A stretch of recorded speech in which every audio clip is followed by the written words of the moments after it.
ಸುತನ ಮತ್ತು ಪವಿತ್ರಾತ್ಮರ ನಾಮದಲ್ಲಿ ಆಮೆನ್. ಪ್ರಾರಂಭ ಪ್ರಾರ್ಥನೆ. ಪ್ರಿಯ ಯೇಸು, ಕಲ್ವಾರಿಯ ಪಯಣದಲ್ಲಿ ನೀವು ಅನುಭವಿಸಿದ ಯಾತನೆಯಲ್ಲಿ ಅಲ್ಪವಾದರೂ ಅನುಭವ ಪಡೆಯಲು ನಮಗೆ ಸಹಾಯ ಮಾಡಿರಿ. ನಮ್ಮ ಬದುಕಿನಲ್ಲಿ ಹಲವಾರು ಬಾರಿ ಸಮಸ್ಯೆ, ಸಂಕಷ್ಟಗಳಿಗೆ ಗುರಿಯಾಗಿದ್ದೇವೆ. ಆದರೆ ನಿಮ್ಮ ಮಹಾಯಾತನೆಗಳಿಗೆ ಹೋಲಿಸಿದರೆ ಅವುಗಳೆಲ್ಲವೂ ಕ್ಷುಲ್ಲಕ ಮತ್ತು ನಗಣ್ಯವೆನಿಸುತ್ತದೆ. ನೀವು ಸಾಗಿದ ಕಲ್ವಾರಿಯ ಪ್ರತಿ ಸ್ಥಳವು ನಮ್ಮ ಉದ್ಧಾರಕ್ಕಾಗಿ ಎಂಬುದು ಸ್ಪಷ್ಟವಾಗಿದೆ. ನೀವು ನಿರಪರಾಧಿಯಾಗಿದ್ದರೂ ನಮಗಾಗಿ ಮರಣದಂಡನೆ, ಚಾಟಿಯೇಟು, ಉಗುಳು, ಬುಗುಳು, ನಿಂದೆ, ಅಪಮಾನ, ಅವಮಾನ, ಮಾನಹರಣ ಹಾಗೂ ಮರಣಕ್ಕೆ ಈಡಾದಿರಿ. ಏಕೆಂದರೆ ಪ್ರೀತಿ ಎಂದರೇನು ಎಂಬುದನ್ನು ಜಗತ್ತಿಗೆ ಅರ್ಥ ಮಾಡಿಸುವ ಸದುದ್ದೇಶ ನಿಮ್ಮದಾಗಿತ್ತು. ಇಡೀ ಮಾನವ ಕುಲವನ್ನು ನಿಮಗಿಂತ ಪ್ರೀತಿಸಿದ ದೇವರು ಮತ್ತೊಬ್ಬರಿಲ್ಲ. ನಿಮ್ಮನ್ನು ಕೊಂದವರನ್ನೇ ಕ್ಷಮಿಸಿದ ದೇವರು ನೀವು. ನಿಮ್ಮ ಪ್ರೀತಿಗೆ ಮರುಪ್ರೀತಿಯನ್ನು ನಾನು ಹೇಗೆ ತೋರಲು ಸಾಧ್ಯ? ನಿಮ್ಮ ಕಲ್ವಾರಿಯ ಪಯಣದಲ್ಲಿ ನಿಮ್ಮೊಂದಿಗೆ ಹೆಜ್ಜೆ ಹಾಕುವಾಗ ನಮ್ಮ ದೈನಂದಿನ ಬದುಕಿನಲ್ಲಿ ಕನಿಷ್ಠ ಪಕ್ಷ ನಿಮ್ಮಂತೆ ಆಗಲು ಸಹಾಯ ಮಾಡಿರಿ. ನಿಮ್ಮ ಹಾಗೆ ಪ್ರೀತಿಸಲು, ಕ್ಷಮಿಸಲು, ದಯೆ ತೋರಲು ನಮಗೆ ಕಲಿಸಿರಿ. ನಿಮ್ಮೊಂದಿಗಿನ ಬಾಂಧವ್ಯದಲ್ಲಿ ನಾವು ಸುಭದ್ರವಾಗಿರುವಂತೆ ಮಾಡಿರಿ. ಮೊದಲನೆಯ ಸ್ಥಳ, ಅಪರಾಧಿಯಾಗಿ ಯೇಸು. ಸ್ವಾಮಿ ಯೇಸುವೆ, ನಿಮ್ಮನ್ನು ಆರಾಧಿಸಿ ನಮಸ್ಕರಿಸಿ ನಿಮಗೆ ಕೃತಜ್ಞತಾ ಸ್ತೋತ್ರವನ್ನು ಮಾಡುತ್ತಿದ್ದೇವೆ. ಏಕೆಂದರೆ ನಿಮ್ಮ ಪವಿತ್ರ ಶಿಲುಬೆಯಿಂದ ಈ ಲೋಕವನ್ನು ರಕ್ಷಿಸಿದ್ದೀರಿ. ಪ್ರಭು ಯೇಸು ಒಬ್ಬ ಅಪರಾಧಿಯಂತೆ ನೀವು ನ್ಯಾಯಸ್ಥಾನದ ಕಟಕಟೆಯಲ್ಲಿ ನಿಂತಿದ್ದಾಗ ನಿಮ್ಮ ಪರವಾಗಿ ವಾದಿಸುವವರು ಯಾರೊಬ್ಬರೂ ಇರಲಿಲ್ಲ. ಅನ್ಯಾಯದ ತೀರ್ಪನ್ನು ನ್ಯಾಯವಾದುದೆಂದು ಪರಿಗಣಿಸಿದರು. ಅಸತ್ಯದೊಂದಿಗೆ ಸ್ವರಗೂಡಿಸಿ ಕಪಟಿಗಳಂತೆ ಅವನನ್ನು ಶಿಲುಬೆಗೇರಿಸಿ ಎಂದು ನಿಮ್ಮ ವಿರುದ್ಧವಾಗಿ ಧ್ವನಿ ಎತ್ತಿದರು. ಎಂತಹ ಘನಘೋರ ಪರಿಸ್ಥಿತಿ ನಿಮಗೆ ಬಂದೆರುಗಿತು. ಎಲ್ಲರೂ ಸಮಯಕ್ಕೆ ತಕ್ಕಂತೆ ನಟಿಸಿದ್ದರು. ಸುಳ್ಳು ಅವರೆಲ್ಲರನ್ನೂ ಸೆಳೆದುಕೊಂಡಿತ್ತು. ನನಗೆ ಮರಣದಂಡನೆಯ ಶಿಕ್ಷೆ ಒದಗಿ ಬರಬಹುದು, ಆದರೆ ಅನ್ಯಾಯವಾಗಿ ನಿಂದೆ, ಅಪಮಾನ, ಅಪದೂರು, ಸುಳ್ಳು ಆರೋಪಗಳು, ಮನನೋಯಿಸುವ ಮಾತುಗಳು, ಮುಗ್ಧ ಮನಸ್ಸಿನ ವ್ಯಕ್ತಿಯಾಗಿ ನಾನೇ ಅಪರಾಧಿಯ ಸ್ಥಾನದಲ್ಲಿದ್ದೇನೆ ಎಂಬ ಮನೋವ್ಯಸನಕ್ಕೆ ತುತ್ತಾಗಬಹುದು. ಬದುಕು ನಿರರ್ಥಕ ಎಂಬ ಜಿಜ್ಞಾಸೆಯ ಜಟಿಲತೆಗೆ ನಾನು ಜೋತು ಬಿಡಬಹುದು. ಇಂತಹ ದುರಸ್ಥಿತಿಗಳಲ್ಲಿ ನಿಮ್ಮ ಅದ್ಭುತ ಶಕ್ತಿಯನ್ನು ನನಗೆ ನೀಡಿರಿ. ನಮ್ಮ ಮೇಲೆ ದಯೆ ತೋರಿ ಸ್ವಾಮಿ, ನಮ್ಮ ಮೇಲೆ ದಯೆ ತೋರಿ ಸ್ವಾಮಿ. ವಿಶ್ವಾಸಿಗಳ ಆತ್ಮಗಳು ಸರ್ವೇಶ್ವರನ ಕೃಪೆಯಲ್ಲಿ ಸಮಾಧಾನದಲ್ಲಿ ವಿಶ್ರಮಿಸಲಿ. ಎರಡನೆಯ ಸ್ಥಳ, ಶಿಲುಬೆ ಸ್ವೀಕೃತ ಯೇಸು. ಸ್ವಾಮಿ ಯೇಸುವೆ, ನಿಮ್ಮನ್ನು ಆರಾಧಿಸಿ ನಮಸ್ಕರಿಸಿ ನಿಮಗೆ ಕೃತಜ್ಞತಾ ಸ್ತೋತ್ರವನ್ನು ಮಾಡುತ್ತಿದ್ದೇವೆ. ಏಕೆಂದರೆ ನಿಮ್ಮ ಪವಿತ್ರ ಶಿಲುಬೆಯಿಂದ ಈ ಲೋಕವನ್ನು ರಕ್ಷಿಸಿದ್ದೀರಿ. ಪ್ರಭು ಯೇಸು, ನಿಮಗೆ ಆ ಶಿಲುಬೆಯ ಅವಶ್ಯಕತೆ ಇರಲಿಲ್ಲ. ದಯೆ ದಾಕ್ಷಿಣ್ಯವಿಲ್ಲದೆ ಅವರು ಆ ಶಿಲುಬೆಯನ್ನು ನಿನ್ನ ಭುಜದ ಮೇಲೆ ತಳ್ಳಿದರು. ಹೀಗೆ ಅಪಹಾಸ್ಯ ಮತ್ತು ಅಪಮಾನ ಮಾಡಿದರು. ಆದರೂ ನೀವು ಮರು ಮಾತನಾಡದೆ ಶಿಲುಬೆಯನ್ನು ಸ್ವೀಕರಿಸಿದಿರಿ. ಶಿಲುಬೆಯ ಭಾರ ನಮ್ಮ ಪಾಪದ ಭಾರವಾಗಿತ್ತು. ಶಿಲುಬೆಯ ಹೊರೆ ನಮ್ಮ ಅಸಂಖ್ಯಾತ ಪಾಪಗಳ ಹೊರೆಯಾಗಿತ್ತು. ನನ್ನ ಜೀವನದಲ್ಲಿ ದಿಢೀರನೆ ಜವಾಬ್ದಾರಿಯ ಹೊರೆ ನನ್ನ ಹೆಗಲ ಮೇಲೆ ಜಾರಿ ಬಿದ್ದಾಗ ಹತಾಶೆ, ನಿರಾಸೆ ನನ್ನ ಮನಸ್ಸಿನಾಳದಲ್ಲಿ ಮನೆ ಮಾಡಿದಾಗ ಬದುಕು ಅರ್ಥಹೀನವಾಗುತ್ತದೆ. ನನ್ನ ಭಾರವಾದ ಹೊರೆಗೆ ಹೆಗಲು ಕೊಡುವ ಭುಜಗಳೇ ಕಾಣಸಿಗದಾಗ, ಅರ್ಥ ಮಾಡಿಕೊಳ್ಳದ ಹೃದಯ ಮತ್ತು ಮನಸ್ಸು ಮರೆಯಾದಾಗ ಜೀವನವೇ ಜಿಗುಪ್ಸೆಯಾಗುತ್ತದೆ. ಅಂತಹ ಸಂದರ್ಭಗಳಲ್ಲಿ ನನ್ನ ಹೊರೆಯನ್ನು ಹೊರಲು ಹಾಗೂ ನಾನು ವಿಶ್ರಾಂತಿಯನ್ನು ಪಡೆಯಲು ನಿಮ್ಮ ಹೆಗಲನ್ನು ನನಗೆ ನೀಡಿರಿ. ನಮ್ಮ ಮೇಲೆ ದಯೆ ತೋರಿ ಸ್ವಾಮಿ, ನಮ್ಮ ಮೇಲೆ ದಯೆ ತೋರಿ ಸ್ವಾಮಿ. ವಿಶ್ವಾಸಿಗಳ ಆತ್ಮಗಳು ಸರ್ವೇಶ್ವರನ ಕೃಪೆಯಲ್ಲಿ ಸಮಾಧಾನದಲ್ಲಿ ವಿಶ್ರಮಿಸಲಿ. ಮೂರನೆಯ ಸ್ಥಳ, ಕುಸಿದು ಬಿದ್ದ ಕ್ರಿಸ್ತ. ಸ್ವಾಮಿ ಯೇಸುವೆ, ನಿಮ್ಮನ್ನು ಆರಾಧಿಸಿ ನಮಸ್ಕರಿಸಿ ನಿಮಗೆ ಕೃತಜ್ಞತಾ ಸ್ತೋತ್ರವನ್ನು ಮಾಡುತ್ತಿದ್ದೇವೆ, ಏಕೆಂದರೆ ನಿಮ್ಮ ಪವಿತ್ರ ಶಿಲುಬೆಯಿಂದ ಈ ಲೋಕವನ್ನು ರಕ್ಷಿಸಿದ್ದೀರಿ. ಪ್ರಭು ಯೇಸು, ನೀವು ಶಿಲುಬೆಯ ಕೆಳಗೆ ಕುಸಿದು ಬಿದ್ದಿರಿ. ಸೈನಿಕರ ಬೂಟುಗಳು ನಿಮ್ಮ ಮೈ ಮೇಲೆ ಸದ್ದು ಮಾಡುತ್ತಿದೆ. ಚಾಟಿಯು ನಿಮ್ಮ ದೇಹದ ಮೇಲೆ ರೌದ್ರಾವತಾರ ನರ್ತಿಸುತ್ತಿದೆ. ಶಿಲುಬೆಯನ್ನು ಹೊತ್ತು ಮುಂದೆ ಸಾಗುವಂತೆ ಸೈನಿಕರ ಬಾಯಿಂದ ಬರುವ ಮಾತುಗಳು ನಿಮ್ಮನ್ನು ಚುಚ್ಚಿ ಎಬ್ಬಿಸುತ್ತಿವೆ. ನಿಮ್ಮ ಯಾತನೆ ನೋಡುವಾಗ ಪ್ರೇಕ್ಷಕರಿಗೆ ಕೇವಲ ಒಂದು ದೃಶ್ಯವಾಗಿತ್ತು. ಇದ್ಯಾವುದನ್ನು ಲೆಕ್ಕಿಸದೆ ನಿಮ್ಮ ತಂದೆಯ ಚಿತ್ತವನ್ನು ನೀವು ನೆನೆದು ಎದ್ದು ನಿಂತಿರಿ. ಶಿಲುಬೆಯನ್ನು ಮತ್ತೊಮ್ಮೆ ನಿಮ್ಮ ಹೆಗಲಿಗೆ ಏರಿಸಿಕೊಂಡು ಮುನ್ನಡೆದಿರಿ. ನನ್ನ ಬದುಕಿನ ಶಿಲುಬೆಗಳಿಗೆ ನಾನು ಹಲವಾರು ಬಾರಿ ಸೋತು ಶರಣಾಗಿದ್ದೇನೆ, ಬಿದ್ದು ಎದ್ದಿದ್ದೇನೆ, ಕಣ್ಣೀರಿನಿಂದ ಕೈ ತೊಳೆದಿದ್ದೇನೆ. ಒತ್ತಡಗಳಿಗೆ ಮಣಿದು ಮಾನಸಿಕ ಖಿನ್ನತೆಗೆ ಒಳಗಾಗಿದ್ದೇನೆ. ನನ್ನ ದೈಹಿಕ ಆರೋಗ್ಯ ಹದಗೆಟ್ಟು ವಿಶ್ವಾಸವನ್ನು ಕಳೆದುಕೊಂಡಿದ್ದೇನೆ, ಏಕೆಂದರೆ ನೀವೇ ನನ್ನ ಭರವಸೆ ಎಂಬುದನ್ನು ಮರೆತಿದ್ದೇನೆ. ಕಾರ್ಗತ್ತಲ ಕಣಿವೆಯಲ್ಲಿ ನನ್ನ ಬದುಕು ಸಿಕ್ಕಿಕೊಂಡಾಗ ಪ್ರಭು ಯೇಸು ನಿಮ್ಮ ಪರಿಶುದ್ಧ ಕರಗಳನ್ನು, ನಿಮ್ಮ ಕಿವಿಗಳನ್ನು ಮತ್ತು ನಿಮ್ಮ ಭುಜಗಳನ್ನು ನನಗೆ ನೀಡಿರಿ. ನಮ್ಮ ಮೇಲೆ ದಯೆ ತೋರಿ ಸ್ವಾಮಿ, ನಮ್ಮ ಮೇಲೆ ದಯೆ ತೋರಿ ಸ್ವಾಮಿ. ವಿಶ್ವಾಸಿಗಳ ಆತ್ಮಗಳು ಸರ್ವೇಶ್ವರನ ಕೃಪೆಯಿಂದ ಸಮಾಧಾನದಲ್ಲಿ ವಿಶ್ರಮಿಸಲಿ. ನಾಲ್ಕನೆಯ ಸ್ಥಳ, ಹೆತ್ತಮ್ಮನನ್ನು ಕಂಡ ಕ್ರಿಸ್ತ.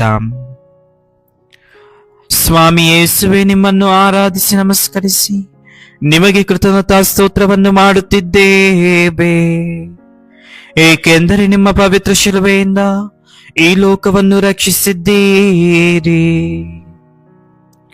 ಪ್ರಭು ಯೇಸು ಎಲ್ಲ ನೋವು ಸಂದಿಗ್ಧತೆಯ ನಡುವೆಯೂ ಅಪೂರ್ವ ಚೈತನ್ಯ ಪಡೆದುಕೊಂಡ ಕ್ಷಣವಿದು. ನಿಮ್ಮ ಹೆತ್ತಮ್ಮನ ಭೇಟಿ, ಬಾಲ್ಯದ ದಿನದ ಎಲ್ಲಾ ಮಧುರ ಕ್ಷಣಗಳು ಒಮ್ಮೆಲೆ ನಿಮ್ಮ ಕಣ್ಮುಂದೆ ಹಾದು ಹೋಗಿರಬಹುದು.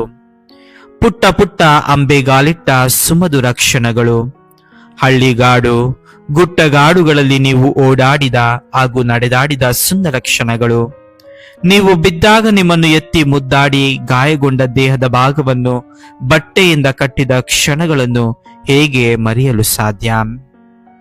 ನಮ್ಮ ಹೆತ್ತ ತಾಯಂದಿರು ಜೀವಂತವಾಗಿದ್ದಾರೋ ಅಥವಾ ಇಲ್ಲವೋ, ಅವರೆಲ್ಲರೂ ನಮ್ಮ ಬದುಕಿಗೆ ಸೌಭಾಗ್ಯವಾಗಿದ್ದಾರೆ.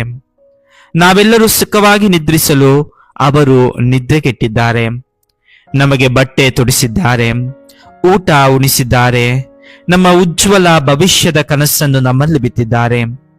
ನಾವು ದಾರಿ ತಪ್ಪಿದಾಗ ನಮಗಾಗಿ ಕಣ್ಣೀರಿಟ್ಟಿದ್ದಾರೆ. ನಮಗಾಗಿ ನಿತ್ಯ ನಿರಂತರವಾಗಿ ಮೊಣಕಾಲೂರಿ ಪ್ರಾರ್ಥಿಸುತ್ತಿದ್ದಾರೆ. ಮರಿಯಮ್ಮನವರು ಸಹ ಇನ್ನಿತರ ತಾಯಂದಿರಂತೆ ತಮ್ಮ ಪುತ್ರ ಯೇಸುವಿನ ಜೀವನದಲ್ಲಿ ಮರೆಯಲಾಗದ ರೀತಿಯಲ್ಲಿ ಪ್ರಭಾವ ಬೀರಿದ್ದರು. ನಾವು ಬಿದ್ದಾಗ ನಮ್ಮನ್ನು ಸಂತೈಸುವ ಪ್ರಪಂಚಕ್ಕಿಂತ ನಮ್ಮ ಬೆನ್ನೆ ಹಿಂದೆ ನಿಂತು ಪ್ರಾರ್ಥಿಸುವ ನಮ್ಮ ತಾಯಿ ಎಷ್ಟೋ ಶ್ರೇಷ್ಠಳು. ಮಾತೆ ಮರಿಯ ಶ್ರೇಷ್ಠರಲ್ಲಿ ಶ್ರೇಷ್ಠ ಜನನಿ. ಪ್ರಭು ಯೇಸುವನ್ನು ತಮ್ಮ ಉದರದಲ್ಲಿ ಹೊತ್ತ ದಿನದಿಂದ ಪ್ರಾರಂಭಿಸಿ ಯೇಸುವಿನ ಪಾರ್ಥಿವ ಶರೀರವನ್ನು ಸಮಾಧಿ ಮಾಡುವವರೆಗೂ ಪ್ರಾರ್ಥಿಸಿದ ಮಹಾಮಾತೆ ಅವರಾಗಿದ್ದಾರೆ. ನಮೋ ಮರಿಯ, ಅವರ ಪ್ರಸಾದ ಪೂರ್ಣೆ, ಪ್ರಭು ನಿಮ್ಮೊಡನೆ ಇದ್ದಾರೆ. ಸ್ತ್ರೀಯರಲ್ಲಿ ನೀವು ಧನ್ಯರು ಮತ್ತು ನಿಮ್ಮ ಉದರದ ಫಲವಾದ ಯೇಸು ಧನ್ಯರು. ಸಂತ ಮರಿಯ ದೇವಮಾತೆ, ಪಾಪಿಗಳಾಗಿರೋ ನಮಗಾಗಿ ಈಗಲೂ ನಮ್ಮ ಮರಣದ ಸಮಯದಲ್ಲಿಯೂ ಪ್ರಾರ್ಥಿಸಿರಿ. ಆಮೆನ್. ನಮ್ಮ ಮೇಲೆ ದಯೆ ತೋರಿ ಸ್ವಾಮಿ, ನಮ್ಮ ಮೇಲೆ ದಯೆ ತೋರಿ ಸ್ವಾಮಿ. ವಿಶ್ವಾಸಿಗಳ ಆತ್ಮಗಳು ಸರ್ವೇಶ್ವರನ ಕೃಪೆಯಿಂದ ಸಮಾಧಾನದಲ್ಲಿ ವಿಶ್ರಮಿಸಲಿ. 5ನೆಯ ಸ್ಥಳ, ಸೀಮೋನನಿಂದ ಸಹಾಯ ಸ್ವೀಕರಿಸಿದ ಯೇಸು. ಸ್ವಾಮಿ ಯೇಸುವೆ, ನಿಮ್ಮನ್ನು ಆರಾಧಿಸಿ ನಮಸ್ಕರಿಸಿ ನಿಮಗೆ ಕೃತಜ್ಞತಾ ಸ್ತೋತ್ರವನ್ನು ಮಾಡುತ್ತಿದ್ದೇವೆ, ಏಕೆಂದರೆ ನಿಮ್ಮ ಪವಿತ್ರ ಶಿಲುಬೆಯಿಂದ ಈ ಲೋಕವನ್ನು ರಕ್ಷಿಸಿದ್ದೀರಿ. ಯೇಸು ಸಂಕಷ್ಟಗಳ ಸೆರೆಮಾಲೆಯೊಡನೆ ಕೆಲವು ನವೋಲ್ಲಾಸ ತುಂಬುವ ಸುಮಧುರ ಕ್ಷಣಗಳನ್ನು ನಿಮ್ಮ ಪರಿಶುದ್ಧ ತಾಯಿಯ ಭೇಟಿಯಲ್ಲಿ ನೀವು ಕಂಡಿರಿ.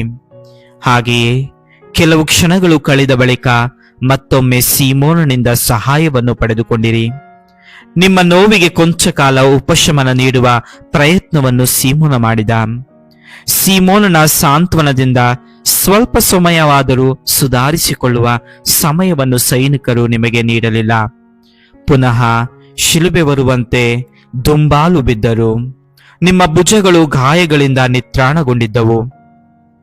ಹಲವಾರು ಬಾರಿ ನನ್ನ ಬದುಕಿನಲ್ಲಿ ಎಲ್ಲವೂ ಸುಸೂತ್ರವಾಗಿರುವಾಗ ಎಲ್ಲರೂ ನನ್ನ ಸುತ್ತಲೂ ಕಿಕ್ಕಿರಿದು ನೆರೆದಿರುತ್ತಾರೆ. ಆದರೆ ಬದುಕು ಸೋಲಿನ ಸಮಸ್ಯೆಯ ಮತ್ತು ಸಂಕಷ್ಟದ ಸುಳಿಗೆ ಸಿಕ್ಕಾಗ ಸರ್ವರು ಕಣ್ಮರೆಯಾಗುತ್ತಾರೆ. ಪ್ರಭು, ಸಂಕಷ್ಟದ ಸಮಯದಲ್ಲಿ ನನ್ನೊಂದಿಗೆ ಬೆನ್ನೆಲುಬಾಗಿ ನಿಲ್ಲುವ ಸ್ನೇಹಿತರನ್ನು ನೀಡಿರಿ. ನನ್ನ ಕಷ್ಟಗಳಲ್ಲಿ ನನ್ನೊಂದಿಗೆ ನಿಲ್ಲುವವರನ್ನು 100 ಮಡಿ ಸಂಭಾವನೆಯಿಂದ ಸಂಪದ್ಭರಿತರನ್ನಾಗಿಸಿರಿ. ನಮ್ಮ ಮೇಲೆ ದಯೆ ತೋರಿ ಸ್ವಾಮಿ, ನಮ್ಮ ಮೇಲೆ ದಯೆ ತೋರಿ ಸ್ವಾಮಿ. ವಿಶ್ವಾಸಿಗಳ ಆತ್ಮಗಳು ಸರ್ವೇಶ್ವರನ ಕೃಪೆಯಿಂದ ಸಮಾಧಾನದಲ್ಲಿ ವಿಶ್ರಮಿಸಲಿ.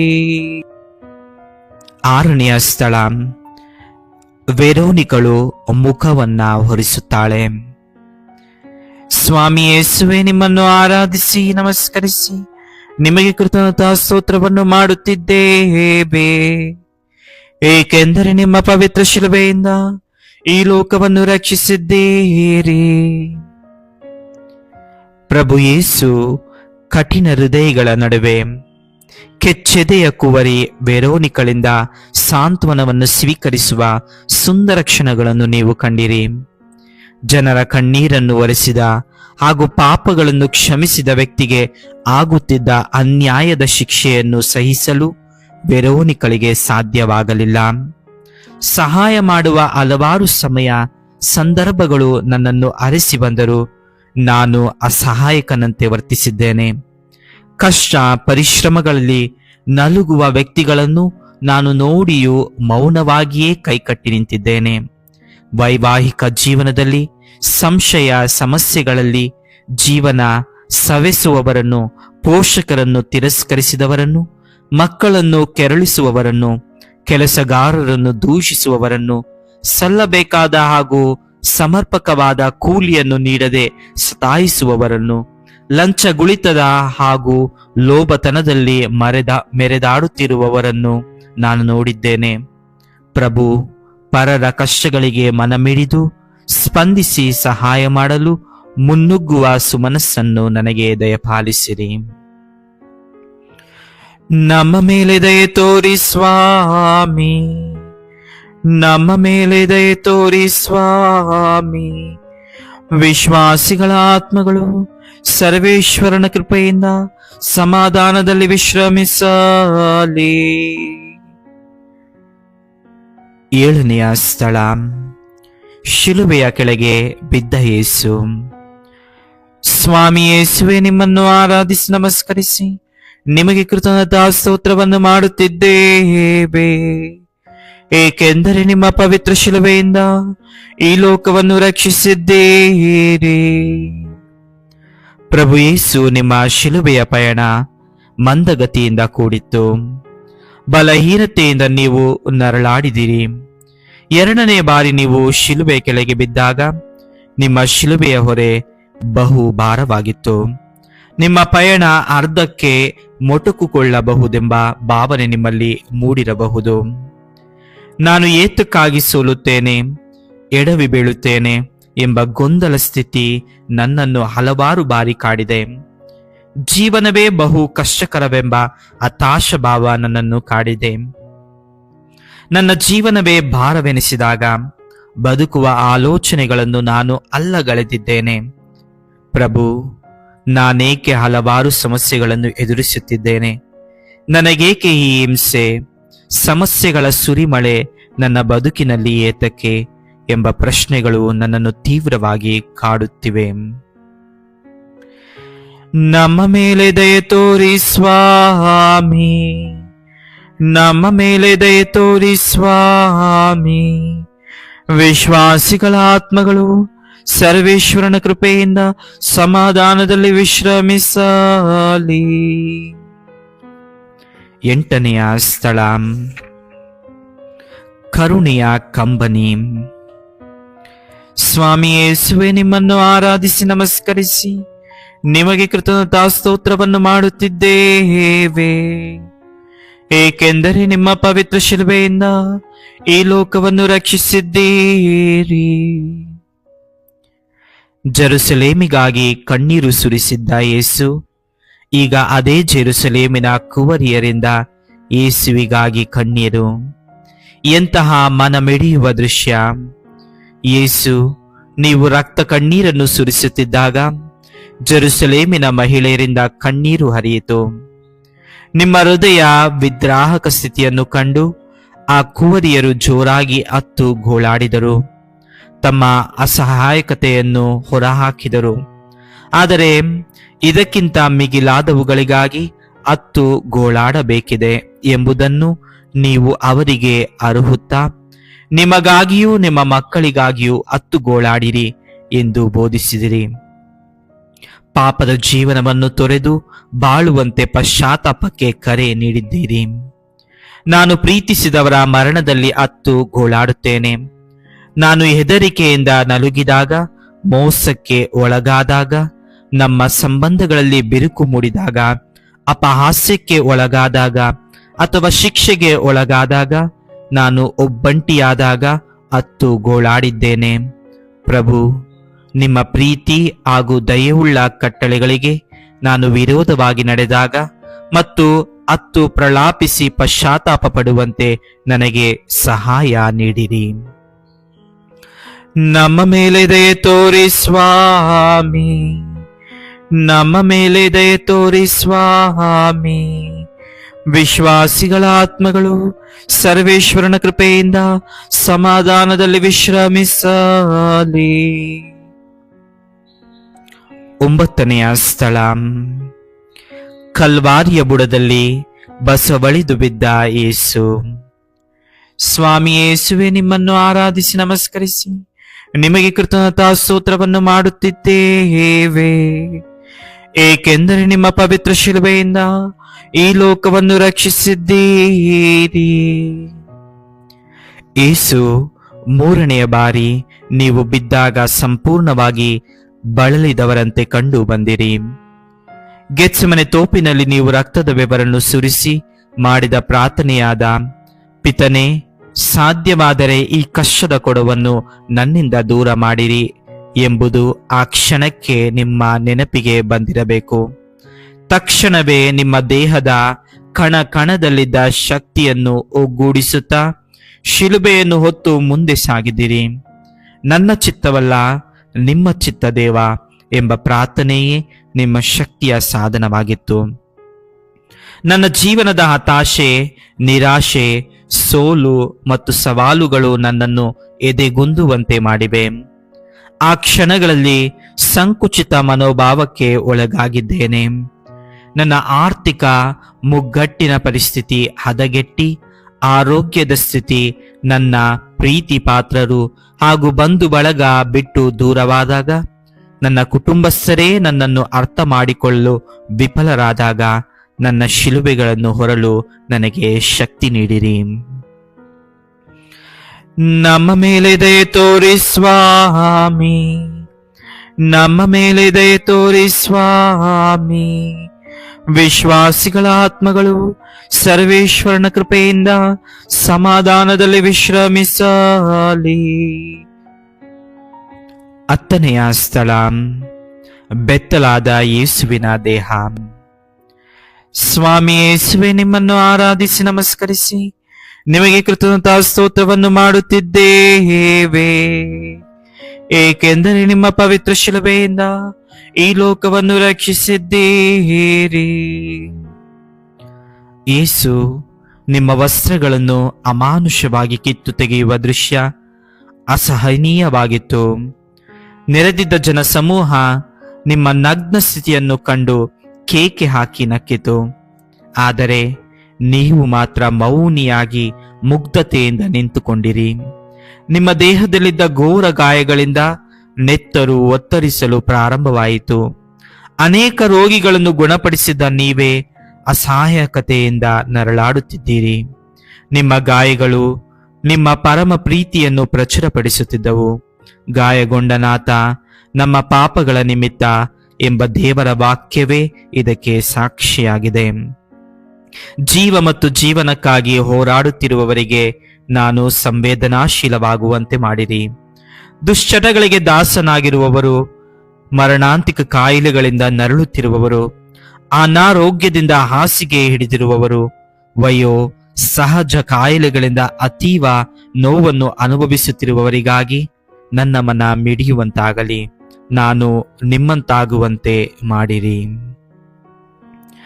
ನಮ್ಮ ಮೇಲೆ ದಯೆ ತೋರಿ ಸ್ವಾಮಿ.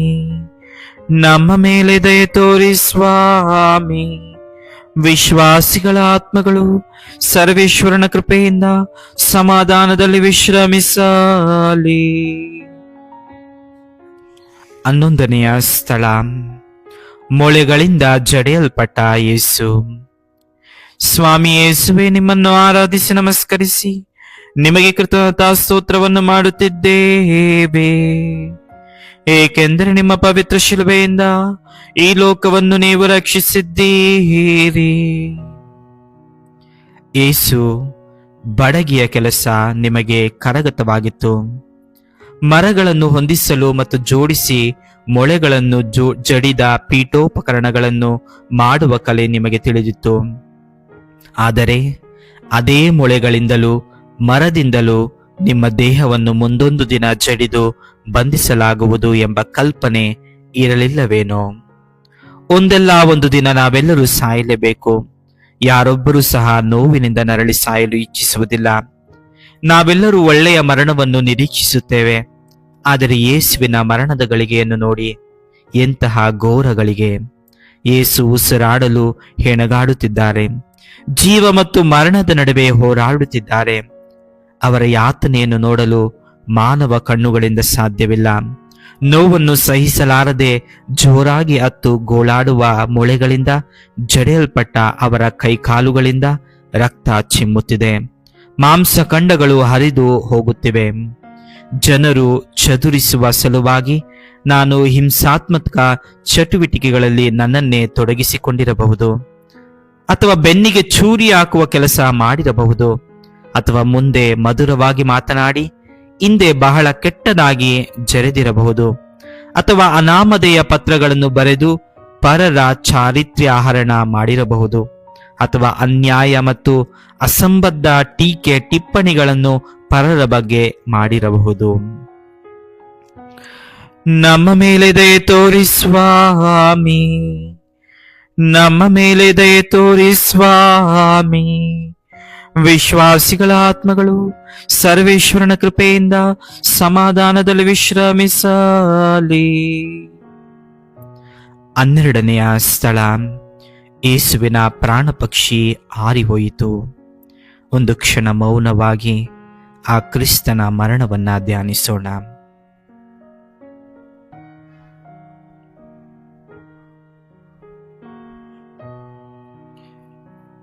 ನೀನು ಮರಣದ ಅಂಚಿನಲ್ಲಿರುವಾಗ ನಿನ್ನ ಹಾಸಿಗೆ ಸುತ್ತಲೂ ನಿನ್ನ ಬಂಧು ಬಳಗ ನೆಂಟರಿಷ್ಟರು ನಿನ್ನ ಹತ್ತಿರ ಇದ್ದು ನಿನಗೆ ಸಂತೋಷವನ್ನು ಉಂಟು ಮಾಡಿರಬಹುದು. ಆದರೆ ಯೇಸುವನ್ನು ನೋಡು. ಅವರ ಬಹಿರಂಗ ಜೀವನದ 3 ವರ್ಷಗಳಲ್ಲಿ ಅದೆಷ್ಟೋ ಜನರನ್ನು ಅವರು ಸಂತೈಸಿದ್ದರು. ಕುರುಡರಿಗೆ ದೃಷ್ಟಿ ನೀಡಿದ್ದರು, ಕಿವುಡರು ಕೇಳುವಂತೆಯೂ ಮೂಕರು ಮಾತನಾಡುವಂತೆಯೂ ಮಾಡಿದ್ದರು, ಕುಂಟರು ಜಿಗಿದಾಡುವಂತೆಯೂ ಪಾರ್ಶ್ವವಾಯು ಪೀಡಿತರು ಪರಮಾನಂದ ಭರಿತವಾಗುವಂತೆಯೂ ಮಾಡಿದ್ದರು. ಕುಷ್ಠರೋಗಿಗಳನ್ನು ಗುಣಪಡಿಸಿದ್ದರು, ಜನರ ಪಾಪಗಳನ್ನು ಕ್ಷಮಿಸಿದ್ದರು, ಸತ್ತವರಿಗೆ ಜೀವದಾನ ಮಾಡಿದ್ದರು. ಆದರೆ ಅವರು ಸಾಯುವಾಗ ಮಾತ್ರ ಅವರ ಪೂಜ್ಯ ತಾಯಿ ಮರಿಯಮ್ಮ ಹಾಗೂ ಅವರ ಆಪ್ತ ಪ್ರೇಷಿತ ಯೌವಾನ ಮಾತ್ರ ಶಿಲುಬೆಯ ಬುಡದಲ್ಲಿ ನಿಂತಿದ್ದರು. ಉಳಿದವರು ಎಲ್ಲಿ? ಅದೊಂದು ಯಕ್ಷ ಪ್ರಶ್ನೆ, ಅದೊಂದು ಏಕಾಂತ ಮರಣ. ಅವರ ಏಕಾಂತತೆಯಲ್ಲೂ ಅವರ ಪ್ರೀತಿಯ ತಾಯಿ ತನ್ನ ಮಗನಿಗಾಗಿ ಪ್ರಾರ್ಥಿಸುತ್ತಿದ್ದರು. ಸ್ವರ್ಗದಲ್ಲಿರುವ ನಮ್ಮ ತಂದೆ, ನಿಮ್ಮ ನಾಮ ಪೂಜಿತವಾಗಲಿ, ನಿಮ್ಮ ರಾಜ್ಯ ಬರಲಿ, ನಿಮ್ಮ ಚಿತ್ತ ಸ್ವರ್ಗದಲ್ಲಿ ನೆರವೇರುವ ಪ್ರಕಾರ ಭೂಮಿಯಲ್ಲಿಯೂ ನೆರವೇರಲಿ. ನಮ್ಮ ಅನುದಿನದ ಆಹಾರವನ್ನು ಇಂದು ನಮಗೆ ನೀಡಿರಿ. ನಮಗೆ ತಪ್ಪು ಮಾಡಿದವರನ್ನು ನಾವು ಕ್ಷಮಿಸುವ ಪ್ರಕಾರ ನಮ್ಮ ಪಾಪಗಳನ್ನು ಕ್ಷಮಿಸಿರಿ. ನಮ್ಮನ್ನು ಶೋಧನೆಗೆ ಒಳಪಡಿಸದೆ ಕೇಡಿನಿಂದ ನಮ್ಮನ್ನು ರಕ್ಷಿಸಿರಿ. ನಮ್ಮ ಮೇಲೆ ದಯೆ ತೋರಿ ಸ್ವಾಮಿ, ನಮ್ಮ ಮೇಲೆ ದಯೆ ತೋರಿ ಸ್ವಾಮಿ.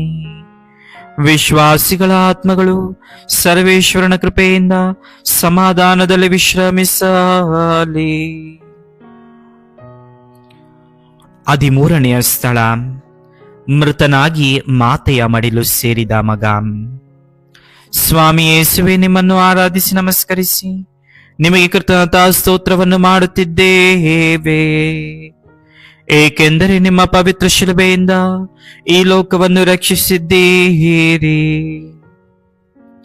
ಬೆತ್ಲಹೇಮಿನ ಗೋದಲಿಯಲ್ಲಿ ಯೇಸು ಜನಿಸಿದಾಗ ಮುದ್ದಾಡಿ ಮಲಗಿಸಿದಷ್ಟೇ ಅಮೂಲ್ಯವಾಗಿತ್ತು ಮಾತೆಯ ಮಡಿಲಲ್ಲಿದ್ದ ಯೇಸುವಿನ ಮೃತ ಶರೀರ.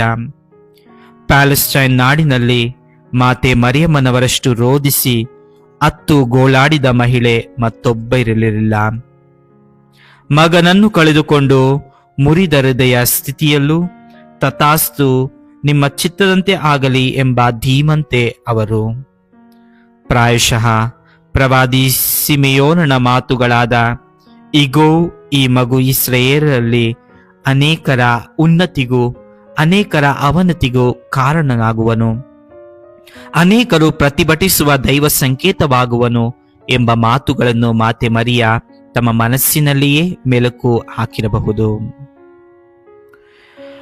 ನಮ್ಮ ಮೇಲೆ ದಯೆ ತೋರಿ ಸ್ವಾಮಿ, ನಮ್ಮ ಮೇಲೆ ದಯೆ ತೋರಿ ಸ್ವಾಮಿ. ವಿಶ್ವಾಸಿಗಳ ಆತ್ಮಗಳು ಸರ್ವೇಶ್ವರನ ಕೃಪೆಯಿಂದ ಸಮಾಧಾನದಲ್ಲಿ ವಿಶ್ರಮಿಸಲಿ. 14ನೆಯ ಸ್ಥಳ, ಸಮಾಧಿಯನ್ನು ಪರಿಶುದ್ಧಗೊಳಿಸಿದ ಕ್ರಿಸ್ತನ ದೇಹ. ಸ್ವಾಮಿ ಯೇಸುವೆ, ನಿಮ್ಮನ್ನು ಆರಾಧಿಸಿ ನಮಸ್ಕರಿಸಿ ನಿಮಗೆ ಕೃತಜ್ಞತಾ ಸ್ತೋತ್ರವನ್ನು ಮಾಡುತ್ತಿದ್ದೇವೆ, ಏಕೆಂದರೆ ನಿಮ್ಮ ಪವಿತ್ರ ಶಿಲುಬೆಯಿಂದ ಈ ಲೋಕವನ್ನು ರಕ್ಷಿಸಿದ್ದೀರಿ.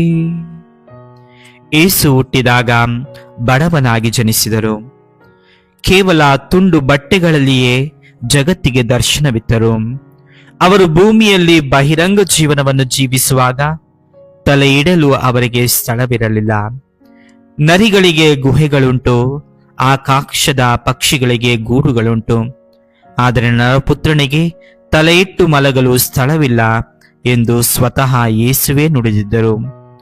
ಅವರು ಸಾಯುವಾಗಲೂ ಅವರ ಮೈ ಮೇಲಿದ್ದ ಏಕೈಕ ಲೌಕಿಕ ಆಸ್ತಿಯಾದ ತುಂಡು ಬಟ್ಟೆಯನ್ನು ಬಿಡದೆ ಸೈನಿಕರು ಕಿತ್ತು ಚೀಟು ಹಾಕಿದರು. ಅವರು ಸತ್ತಾಗ ಅವರ ಸ್ನೇಹಿತನ ಸಮಾಧಿಯನ್ನು ಎರವಲು ಪಡೆಯಲಾಯಿತು. ಯೇಸು ಜಗತ್ತಿಗೆ ಬಂದಾಗ ಯಾವುದೇ ಲೌಕಿಕ ವಸ್ತುಗಳನ್ನು ಹೊತ್ತು ತರಲಿಲ್ಲ. ಅವರು ತಮಗೆ ಬಿಟ್ಟು ಹೋಗಿದ್ದ ಅಳಿಯದ ಆಸ್ತಿಯಾದ ನಿತ್ಯ ಜೀವ ಹಾಗೂ ಸರ್ವರ ಸಂರಕ್ಷಣೆಯ ಶ್ರೇಷ್ಠ ಕೊಡುಗೆಯನ್ನು ನೀಡಿದರು. ನಮ್ಮ ಮೇಲೆ ದಯೆ ತೋರಿ ಸ್ವಾಮಿ, ನಮ್ಮ ಮೇಲೆ ದಯೆ ತೋರಿ ಸ್ವಾಮಿ. ವಿಶ್ವಾಸಿಗಳ ಆತ್ಮಗಳು ಸರ್ವೇಶ್ವರನ ಕೃಪೆಯಿಂದ ಸಮಾಧಾನದಲ್ಲಿ ವಿಶ್ರಮಿಸಲಿ. ಅಂತಿಮ ಪ್ರಾರ್ಥನೆ. ಯೇಸು, ನನ್ನ ರಕ್ಷಕರೇ, ಪರರ ಕಷ್ಟ ಕಾರ್ಪಣ್ಯಗಳಿಗೆ ಸ್ಪಂದಿಸದೆ ನನ್ನ ಹೃದಯ ಕಾಠಿಣ್ಯತೆ ತೋರಿಸಿದ್ದಕ್ಕಾಗಿ ನನಗೆ ಕ್ಷಮಾಪಣೆಯನ್ನು ಕರುಣಿಸಿರಿ. ಸ್ವಾರ್ಥ, ಮದ, ಮತ್ಸರ ಮತ್ತು ಅಹಂಕಾರಗಳೆಂಬ ದುರ್ಗುಣಗಳಿಂದ ನನಗಾಗಿ, ನನ್ನ ಸ್ನೇಹಿತರಿಗಾಗಿ, ನನ್ನ ಕುಟುಂಬಸ್ಥರಿಗಾಗಿ ಹಾಗೂ ನನ್ನ ಜೀವನದ ಶಿಲುಬೆಗಳಲ್ಲೇ ನಾನು ತಲ್ಲೀನನಾದಾಗ ಕ್ಷಣಗಳಿಗಾಗಿ ನಾನು ಪಶ್ಚಾತ್ತಾಪ ತುಂಬಿದ ಹೃದಯದಿಂದ ಕ್ಷಮೆ ಬಿಡುತ್ತೇನೆ. ನನ್ನ ಬದುಕಿನ ಹೊರೆಗಳ ಹೊರತಾಗಿಯೂ ಪರರ ಬಗ್ಗೆ ಹಿತಚಿಂತನೆ ಮಾಡುವ ಮನಸ್ಸುಗಳನ್ನು ನನಗೆ ನೀಡಿರಿ. ನಿಮ್ಮಿಂದ ಶಕ್ತಿಯನ್ನು ಪಡೆದುಕೊಳ್ಳುತ್ತಾ ನಿಮ್ಮ ನೈಜ ಹಿಂಬಾಲಕನಾಗುವಂತೆ ಮಾಡ ಕರುಣಿಸಿರಿ. ಏಕೆಂದರೆ ನಿಮ್ಮ ಶಿಲುಬೆಯ ಪಯಣದಲ್ಲಿ ನನ್ನನ್ನು ನಿಮ್ಮ ಮನಸ್ಸಿನಲ್ಲಿ ಪ್ರತಿಶಾಪಿಸಿಕೊಂಡು ನಿಮ್ಮ ಕಠಿಣ ಮರಣದ ಹಾದಿಯನ್ನು ಸಾಗಿದ್ದೀರಿ. ನೀವು ನನಗಾಗಿ ಮರಣವನ್ನಪ್ಪಿದ್ದೀರಿ. ನಿಮ್ಮ ಪ್ರತಿಭೆಯಲ್ಲಿ, ನಿಮ್ಮ ಪ್ರಭೆಯಲ್ಲಿ ನನ್ನ ಬದುಕು ಸಾಗುವಂತೆ ಸಹಾಯ ಮಾಡಿರೆಂದು ಪ್ರಾರ್ಥಿಸುತ್ತೇವೆ. ಆಮೆನ್.